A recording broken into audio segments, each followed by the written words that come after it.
कि अगर इन्वेस्टमेंट करनी है तो इन्वेस्टमेंट करो नॉलेज गेन करने में। सबसे अच्छा रिटर्न आपको वही मिल सकता है। नमस्कार दोस्तों, मैं सीए रोहित सेठी टैक्स फैक्टर इंडिया के चैनल पे आज आपको बताऊंगा कि सेंसेक्स और निफ्टी क्या होता है, पूरा अच्छे से एक्सप्लेन करके।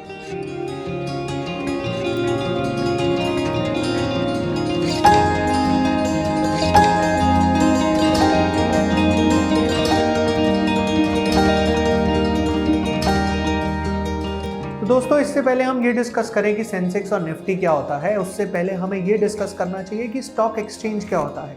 स्टॉक एक्सचेंज एक ऐसा इंफ्रास्ट्रक्चर है जहां पर सेलर अपने शेयर बायर को बेचता है। सेलर अपने शेयर्स बायर को बेचता है, तो एक तरह की मार्केट हो गई ना। मार्केट में यही तो होता है, जहां पर सेलर अपनी चीज बायर को बेचता है, यहां पर वो चीज शेयर्स है। ठीक है, तो स्टॉक एक्सचेंज एक ऐसा इंफ्रास्ट्रक्चर हो गया जहां पर सेलर अपने शेयर्स बायर को बेचेगा। तो इंडिया में ऐसे कितने स्टॉक एक्सचेंज है, ऐसी कितनी मार्केट है? तो इंडिया में ऐसी सिर्फ 2 मार्केट है। कौन कौन सी? एक बीएससी और एक NSC. Bombay stock exchange, national stock exchange. Bombay stock exchange जहां पर 5000 से ज्यादा कंपनीज लिस्टेड है, और नेशनल स्टॉक एक्सचेंज जिसमें सिर्फ 1600 कंपनीज लिस्टेड है, और ये दोनों का हेड ऑफिस महाराष्ट्र मुंबई में एस्टैब्लिश्ड है। ओके, तो अब आपको एनालाइज ये करना हो किसी दिन बैठ के कि हमारी इंडियन कंपनीज कैसा परफॉर्म कर रही है, उनकी फाइनेंशियल परफॉर्मेंस कैसी है, उनके शेयर का प्राइस ऊपर जा रहा है या नीचे आ रहा है। तो सोचो 5000 कंपनीज को एनालाइज करना क्या इतना इजी है? ना भाई ना, बिल्कुल नहीं है इजी। तो कैसे एनालाइज किया जाए, कैसे एक ही यूनिट को देखें और पता लग जाए कि मार्केट का ट्रेंड क्या चल रहा है, मार्केट ग्रो कर रही है या नीचे आ रही है। तो ऐसे ट्रेंड को दिखाने के लिए बनाए गए इंडेक्स, तो 2 इंडेक्स बनाए गए, एक सेंसेक्स और दूसरा निफ्टी। सेंसेक्स बना है सेंसिटिव इंडेक्स से और निफ्टी बना है नेशनल 50 से। अब ये इसमें 50 क्या है भाई? ये 50 है टॉप 50 कंपनीज। इसका मतलब ये हुआ पूरी 1600 कंपनीज नहीं, टॉप 50 कंपनीज को लिया और उसको एनालाइज करा, उसको देखा कि वो बढ़ रही है तो मतलब मार्केट का ट्रेंड अप है, वो कम हो रही है तो मतलब मार्केट का ट्रेंड डाउन है। मतलब सिर्फ 50 कंपनीज की परफॉर्मेंस से हमने एनालाइज कर लिया कि हमारी मार्केट किस तरफ जा रही है। ओके, अब ये 50 कंपनीज कौन कौन सी हैं? ये 50 कंपनीज के अंदर एक है HDFC बैंक, एक है हमारा Reliance industries limited, ICICI bank और इन्फोसिस, टाटा कंसल्टेंसी सर्विस। ऐसे ही बहुत सारी कंपनी है जो कि अलग अलग सेक्टर से उठाई गई हैं। कौन कौन से सेक्टर से? कुछ IT से उठाई गई हैं, कुछ फार्मा से उठाई गई हैं, कुछ ऑटोमोबाइल से उठाई गई हैं, कुछ बैंकिंग सेक्टर से उठाई गई हैं। तो ये सब अलग अलग सेक्टर से उठाई हुई टॉप 50 कंपनीज हैं। और यही बात करें अगर हम सेंसेक्स की, तो सेंसेक्स में सिर्फ टॉप 30 कंपनीज को उठाया जाता है।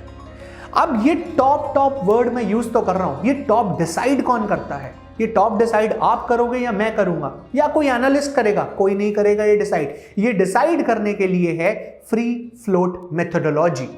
फ्री फ्लोट मेथोडोलॉजी के थ्रू हम निकालेंगे कि कंपनी की मार्केट कैपिटलाइजेशन वैल्यू कितनी है, मतलब मार्केट में उसकी कितनी कैपिटलाइज्ड वैल्यू है।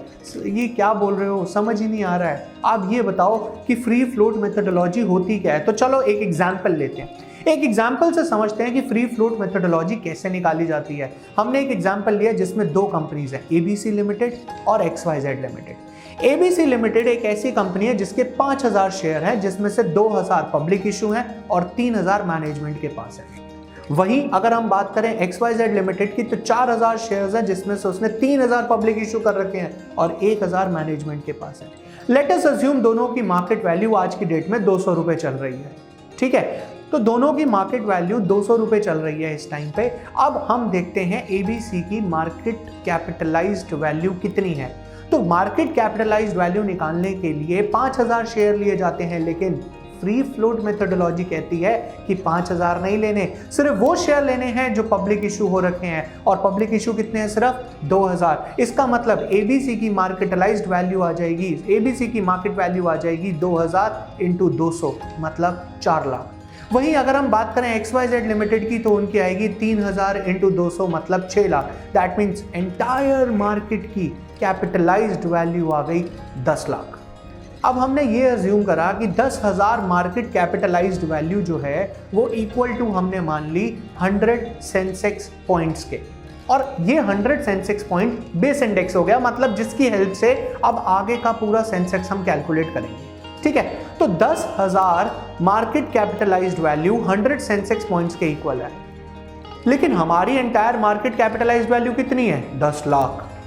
तो 10,000 अगर 100 पॉइंट्स के इक्वल है तो 10 लाख कितने के इक्वल होगी? ये तो बचपन में सिखाया गया था कि 100 चॉकलेट्स अगर 1000 रुपए की है तो 50 चॉकलेट कितने की होगी? 500 रुपए की। तो वैसे ही तो निकालना है। तो वैसे ही अगर हम निकालें तो 10 lakh market capitalised value 10,000 Sensex points के इक्वल हो जाएगी।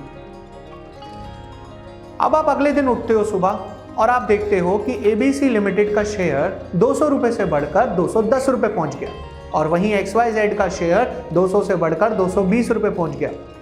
तो इसका मतलब ये हुआ कि एबीसी की मार्केट वैल्यू जो कि पहले 4 लाख थी वो बढ़कर 4,20,000 हो गई। 2000 इंटू 210। और वहीं अगर XYZ लिमिटेड की बात करी जाए जिसकी मार्केट वैल्यू पहले 6 लाख थी वो बढ़कर 6,60,000 हो गई, मतलब 3,000 इंटू 220। तो टोटल मार्केट वैल्यू फिर से बदलकर 10,80,000 हो गई। दैट मीन्स 80,000 से हमारी मार्केट वैल्यू बढ़ गई। अब 10,000 पॉइंट्स किसके इक्वल थे? 10,000 मार्केट वैल्यू किसके इक्वल थी? 100 पॉइंट्स के। तो 80,000 जो बढ़ी वो किसके इक्वल हो जाएगी? 800 पॉइंट्स के। दैट मीन्स हमारा सेंसेक्स 800 पॉइंट से बढ़ जाएगा। तो ऐसे काम करता है हमारा सेंसेक्स और इसी सेम तरीके से काम करता है निफ्टी। अब हमारे पास और भी सेक्टर्स हैं जैसे कि आईटी सेक्टर। तो अगर आपका इंटरेस्ट सिर्फ आईटी सेक्टर में है तो निफ्टी 50 को मत देखो, आप देखो निफ्टी आईटी को। अगर आपका जो इंटरेस्ट है वो बैंकिंग सेक्टर में है तो आप निफ्टी बैंक देखो। अगर आपको मिड कैप कंपनीज देखनी है, मतलब जो मीडियम लेवल पे काम करती हैं, उनके लिए निफ्टी मिड कैप देखो, वरना निफ्टी स्मॉल कैप देखो। ऐसे ही सेम सेंसेक्स में भी है। तो दोस्तों, अगर आज का वीडियो आपको अच्छा लगा हो तो हमारे चैनल को सब्सक्राइब करो और बेल आइकन पे क्लिक करो ताकि आने वाली सारी वीडियोस का लिंक सबसे पहले आपको मिले।